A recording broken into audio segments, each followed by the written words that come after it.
Hello everyone, চলে এসেছে একটা মিনি ব্লগ নিয়ে। আর আজকে আমার কমফর্ট ফুড দিয়ে স্টার্ট করছি। একদম আলু চোখা আর ডিম সিদ্ধ দিয়ে ভাত, সকাল সকাল গরম ব্রেকফাস্টে। তার সাথে আমার রয়েছে আজকের মেনু হচ্ছে আমের চাটনি, লাউ লাউ শাকের চচ্চড়ি, কুমড়ো, তারপরে পোস্ত বাটা, এইসব দিয়ে। তো এই চচ্চড়িটা করে নিচ্ছি। এই চচ্চড়িটা করতে গেলে রেসিপিটা ভীষণই ইজি। এর মতন ইজি রেসিপি হয় না। এর মধ্যে জাস্ট তুমি কালো জিরে ফোড়ন দেবে, শুকনো লঙ্কা ফোড়ন দেবে, দিয়ে আলু, কুমড়ো আর ডাঁটাগুলো মেকশিওর ডাঁটাগুলো আগে অ্যাড করবে, তাহলে কি ডাঁটাগুলো তাড়াতাড়ি সেদ্ধ হয়ে যায়।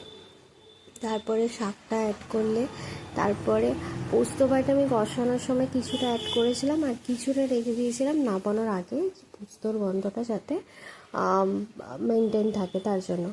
তো এরম করে সহজ নুন হলুদ জাস্ট, আর কোনো এতে কোনো মশলা যাবে না। ভীষণই দারুণ খেতে। আর হ্যাঁ, স্বাদ অনুযায়ী চিনি তো দিতেই হবে। তো চচ্চড়িটা হয়েছিল, তার সাথে আমার চিকেনের প্রিপারেশন হয়েছিল। চিকেনটা কষা কষা মতন করেছিলাম।